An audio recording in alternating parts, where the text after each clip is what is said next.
Charles Haanel, The Master Key System. Part 2, The Conscious and the Subconscious Mind and the Law of Attraction.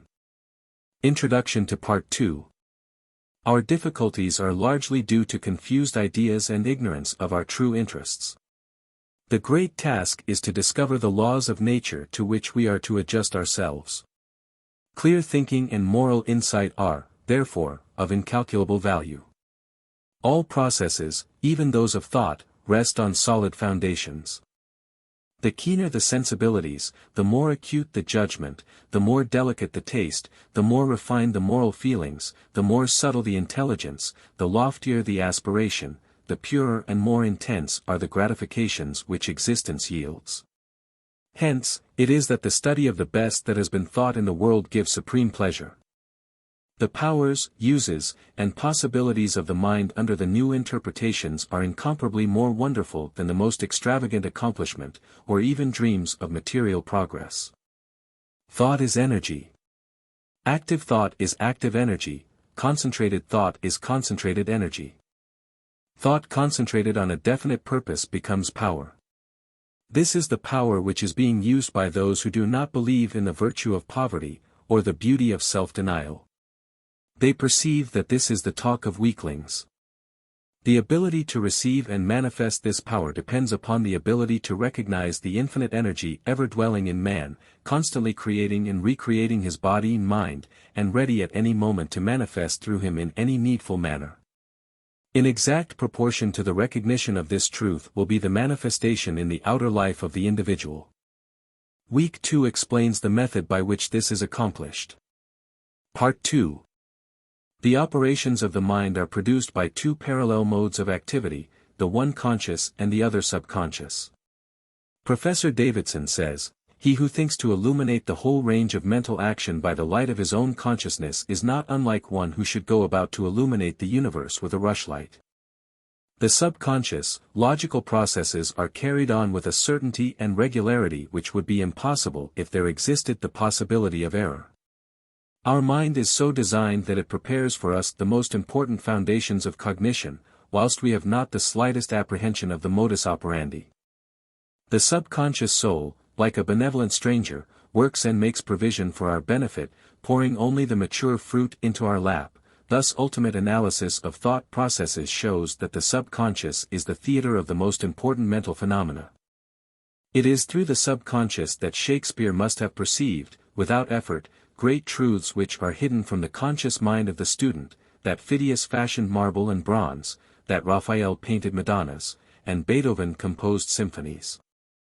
Ease and perfection depend entirely upon the degree in which we cease to depend upon the consciousness. Playing the piano, skating, operating the typewriter, the skilled trades, depend for their perfect execution on the process of the subconscious mind. The marvel of playing a brilliant piece on the piano, while at the same time conducting a vigorous conversation, shows the greatness of our subconscious powers. We are all aware how dependent we are upon the subconscious, and the greater, the nobler, the more brilliant our thoughts are, the more it is obvious to ourselves that the origin lies beyond our ken. We find ourselves endowed with tact, instinct, sense of the beautiful in art, music, etc., of whose origin or dwelling place we are wholly unconscious.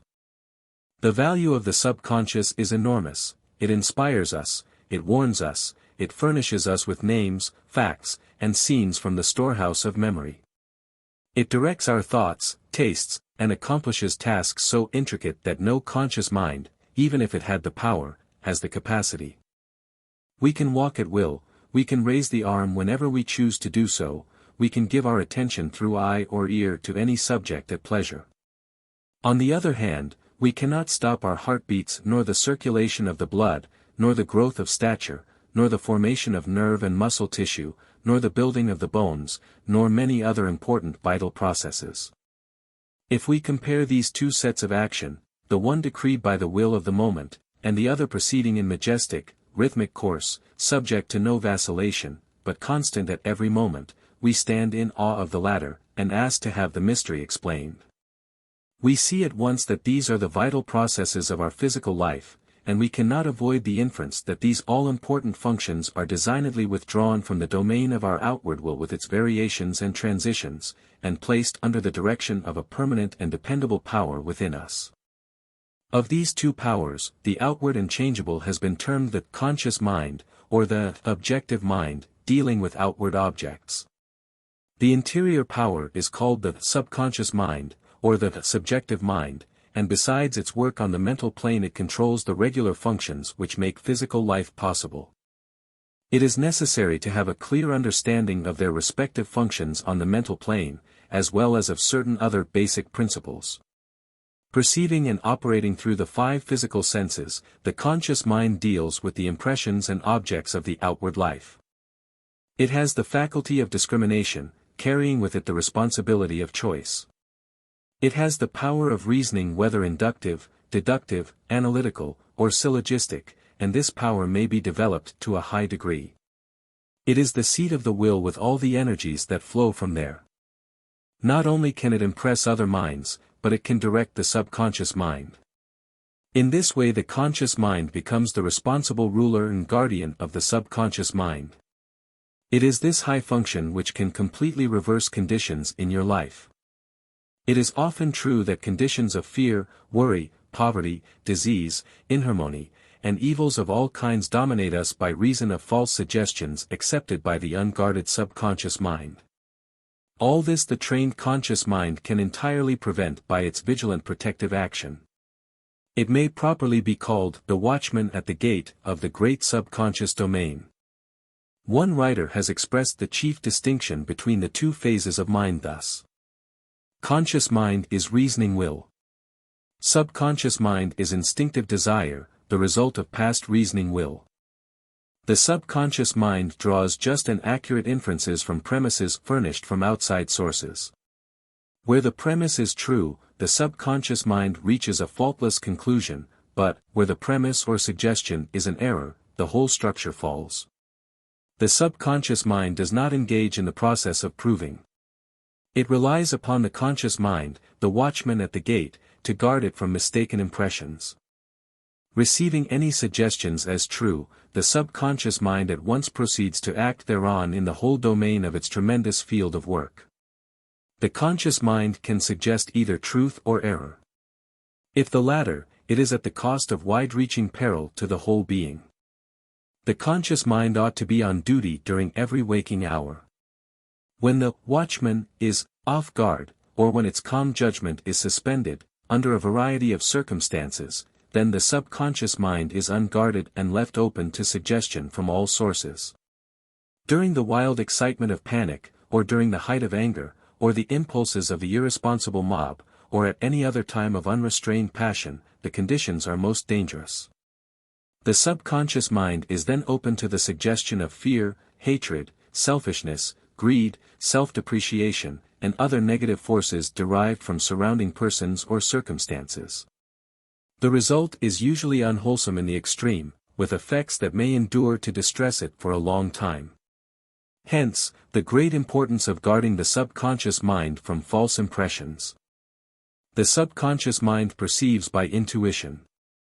Hence, its processes are rapid. It does not wait for the slow methods of conscious reasoning. In fact, it cannot employ them. The subconscious mind never sleeps, never rests, any more than does your heart or your blood. It has been found that by plainly stating to the subconscious mind certain specific things to be accomplished, forces are set in operation that lead to the result desired. Here, then, is a source of power which places us in touch with omnipotence. Herein is a deep principle which is well worth our most earnest study. The operation of this law is interesting. Those who put it into operation find that when they go out to meet the person with whom they anticipate a difficult interview, something has been there before them and dissolved the supposed differences, everything is changed, all is harmonious. They find that when some difficult business problem presents itself they can afford to make delay and something suggests the proper solution, everything is properly arranged. In fact, those who have learned to trust the subconscious find that they have infinite resources at their command. The subconscious mind is the seat of our principles and our aspirations. It is the fount of our artistic and altruistic ideals. These instincts can only be overthrown by an elaborate and gradual process of undermining the innate principles. The subconscious mind cannot argue controversially. Hence, if it has accepted wrong suggestions, the sure method of overcoming them is by the use of a strong counter-suggestion, frequently repeated, which the mind must accept, thus eventually forming new and healthy habits of thought and life, for the subconscious mind is the seat of habit. That which we do over and over becomes mechanical, it is no longer an act of judgment, but has worn its deep grooves in the subconscious mind. This is favorable for us if the habit be wholesome and right. If it be harmful and wrong, the remedy is to recognize the omnipotence of the subconscious mind and suggest present actual freedom. The subconscious, being creative and one with our divine source, will at once create the freedom suggested. To sum up, the normal functions of the subconscious on the physical side have to do with the regular and vital processes, with the preservation of life and the restoration of health, with the care of offspring, which includes an instinctive desire to preserve all life and improve conditions generally. On the mental side, it is the storehouse of memory, it harbors the wonderful thought messengers who work unhampered by time or space, it is the fountain of the practical initiative and constructive forces of life. It is the seat of habit. On the spiritual side, it is the source of ideals, of aspiration, of the imagination, and is the channel through which we recognize our divine source, and in proportion as we recognize this divinity do we come into an understanding of the source of power. Someone may ask, how can the subconscious change conditions? The reply is, because the subconscious is a part of the universal mind and a part must be the same in kind and quality as the whole, the only difference is one of degree. The whole, as we know, is creative. In fact, it is the only creator there is. Consequently, we find that mind is creative, and as thought is the only activity which the mind possesses, thought must necessarily be creative also. But we shall find that there is a vast difference between simply thinking, and directing our thought consciously, systematically, and constructively. When we do this we place our mind in harmony with the universal mind, we come in tune with the infinite, we set in operation the mightiest force in existence, the creative power of the universal mind. This, as everything else, is governed by natural law, and this law is the law of attraction, which is that mind is creative, and will automatically correlate with its object and bring it into manifestation. Last week I gave you an exercise for the purpose of securing control of the physical body. If you have accomplished this you are ready to advance. This time you will begin to control your thought. Always take the same room, the same chair, and the same position, if possible. In some cases it is not convenient to take the same room. In this case simply make the best use of such conditions as may be available. Now be perfectly still as before, but inhibit all thought. This will give you control over all thoughts of care, worry, and fear, and will enable you to entertain only the kind of thoughts you desire. Continue this exercise until you gain complete mastery. You will not be able to do this for more than a few moments at a time, but the exercise is valuable because it will be a very practical demonstration of the great number of thoughts which are constantly trying to gain access to your mental world. Next week you will receive instructions for an exercise which may be a little more interesting, but it is necessary that you master this one first. Cause and effect is as absolute and undeviating in the hidden realm of thought as in the world of visible and material things.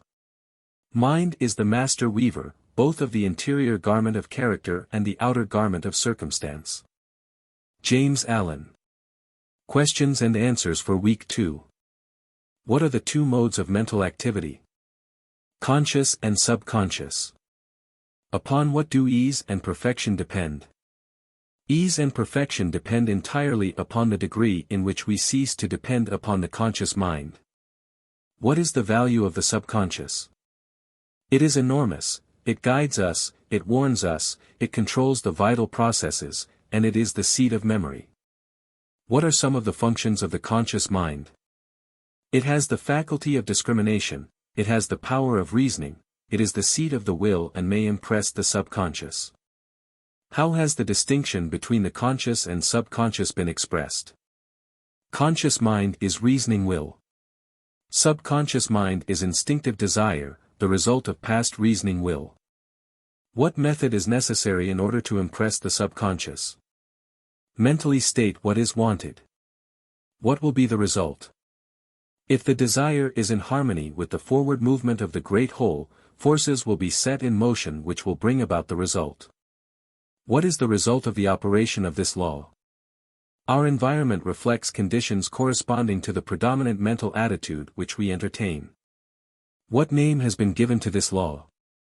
The law of attraction. How is the law stated? Thought is a creative energy and will automatically correlate with its object and bring it into manifestation.